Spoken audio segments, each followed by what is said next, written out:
On today's episode, we turned these hexagon pieces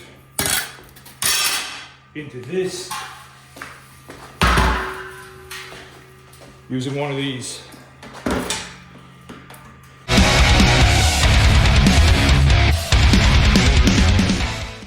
Welcome back to the Ovenged channel, guys. On today's video, we're going to be doing something a little bit different. If you're tuning in to see how our amphibious buggy build is making out, that's going to be on the next episode. I wanted to take a break on that thing, but I do have to get a push on that thing because right now it's October. Give it another month, 5 or 6 weeks, we're probably going to be having ice on our ponds, and I don't want to freeze if that thing identifies as a sub.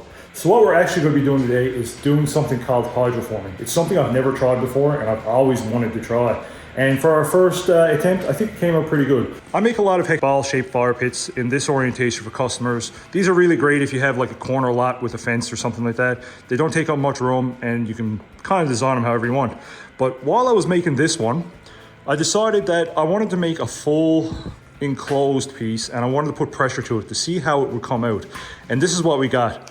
But before we dive into that, let me get you up to speed on how we got this far. So what we have here, guys, is 304 stainless sheet plate. This is roughly around 1 mil thick, which works out to be 18-19 gauge. Essentially, I just chose this because we could fuse it really quick with the TIG, and it's going to last forever outside. You don't have to really worry about it rusting or rotting away. Now, I'm not really sure how this is going to handle the heat because it is quite slight. What we're going to do, I'm going to have the program loaded in the laptop, and we're just going to let that cut and start putting together pieces.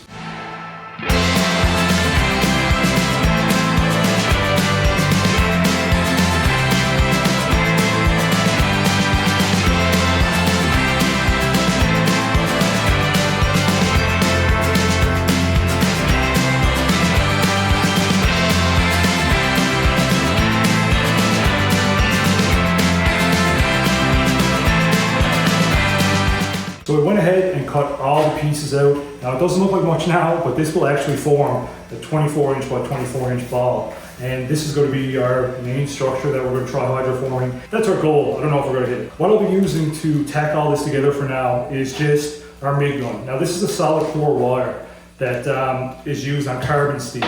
Now this will stick stainless together fine. You can get stainless wire, but we're going to be just tacking this together just to fit it up in its final formation, and then we're going to come along with the TIG welder and fuse it all together. Now the reason I want to use this just to tack together is, now this will stick everything together fine, but the issue with this wire will essentially contaminate our stainless. So anywhere that you've used this, it will rust and will contaminate your stainless. We're just tacking it together on the inside. I think we'll be fine.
Kind of work better in my head. I think I'm just going to have to do some tacking. Got a little bit of a gap here. That's probably the worst gap there is. Hopefully it'll be really easy to fuse all this in. Now, like I was previously stating, I don't know if this is going to be able to kind of hydroform, where there's so many different kind of ridges and edges, and it might be just too strong on that welded edge. It may not blow up the way I'm thinking it may, but we're going to find out.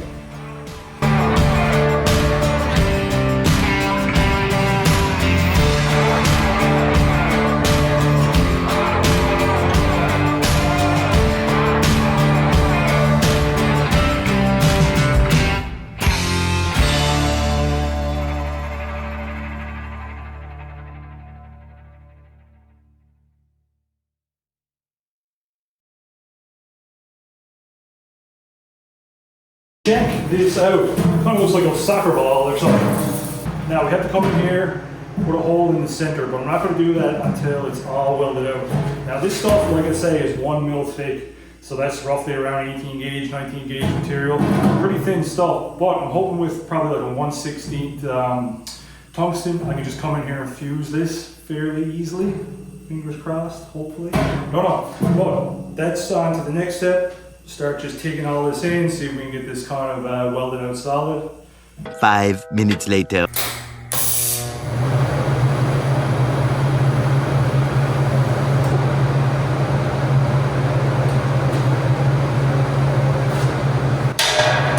Luckily for you, you didn't get to witness me welding all this out because it's taken about 6 hours. And I've essentially fused all these seams together. I used very little filler wire. I don't know if that's going to be an issue or not, but essentially these fused together really nice, and I ran over them again just to make sure that there was like a little bit more surface area covered with that heat treated zone. I'm not sure if that's going to be a problem. Stainless is pretty good. Usually when you fuse it together, it's pretty strong. But I had about 6 hours of welding in this thing just non-stop, and man, it's been a long one. You see I have a nipple put here and a nipple on the bottom, and I think what I'm actually going to do is come in here with this quarter turn valve, put this on the top, like so, and I'm actually going to feed the water in from the bottom. Being that there's so many little pointy spots and little edges and whatnot, I feel it's pretty easy for air to get trapped in here, little air pockets, which is exactly what you don't want. So I think as I'm filling it from the bottom, it's going to shove all that air to the top. When I get a nice steady flow of water coming out of here with no air bubbles, I can then crank that solid, close off that valve, and then just put the pressure to it with the pressure washer and see how it works out. Now, I'm not sure how it's going to react. I really don't have a clue. I've never really even seen one of these done. I've seen a couple pictures online, so I don't know how this will react to the pressure. I don't know if we're going to have enough pressure, but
And this is our end result, guys. I think it came out good, albeit it's not perfectly sphere. It is ball-like, it does roll around fairly easily, but as you can see, we have quite a few of these protrusions, and essentially that's where all the corner pieces have met here, where there's 3 welds meeting all at once. So I guess there's probably a little bit more weld material there.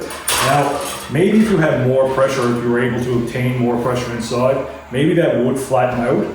But with my 1800 PSI pressure washer, just couldn't really get the job done. I did put a bit of strain on that thing to the point that it did catastrophically blow out where 2 pieces of plate, the weld actually hollowed away from the piece of plate. Now, why did I go with these hexagon shapes? Well, I kind of done it for 2 reasons. I had this program in my computer for the fire pit. I just added a few more pieces just to fill in the opening. And I thought this would be a really cool project because you guys can essentially do these sheet pieces at home. If you have a grinder, a welder, and a pressure washer, you can get this shape, albeit it will be a lot of zip cutting, but you could do it. The other way I've seen this done, where they create a sphere, it usually involves a slip roll, which not everybody has. Now the next time we do this, which there will definitely be next time, I will incorporate my slip roll. I do have kind of an industrial slip roller there that will do up to a 1/4 inch, so it's kind of big and bulky, and I thought, I'm gonna try this first. Well, where do we go from here? Well, I was thinking maybe trying to weld in that little bit of catastrophic blowout we had there, and probably finding a different pressure washer to see if we can get more pressure into it. But I think I'm going to be pushing my luck there. I don't think that the welds are going to handle much more, because if I come along here and I look at the welds a little bit more closely, you can almost see a very light line of a stress fracture in a lot of them where everything's kind of at the puckering out. So I don't think I'm going to push my luck. I think I'm just going to stick with this. Maybe if we use mild steel in the future, you're essentially adding filler wire a lot more with mild steel, because when it comes to stainless, you can kind of just fuse 2 pieces together when it's this slight. But when it comes to a MIG or stick with electrode, you're essentially adding filler wire as you're welding, so maybe the weld would be a little bit stronger where we can get more pressure to it. With all that being said and out of the way, me rambling again at the end of the videos, what are we going to do with this, and what's the final resting place for this? Well, as cool as it is for a little conversation piece, it does take up quite a bit of room. So what we're actually going to do with this in another episode is we're going to create a fire pit, and it's going to be kind of unique. I'm thinking maybe Death Star. I think Death Star would be really cool. But you're going to have to like, subscribe, hit that bell notification, and give me a follow. And I'll see you in the next one.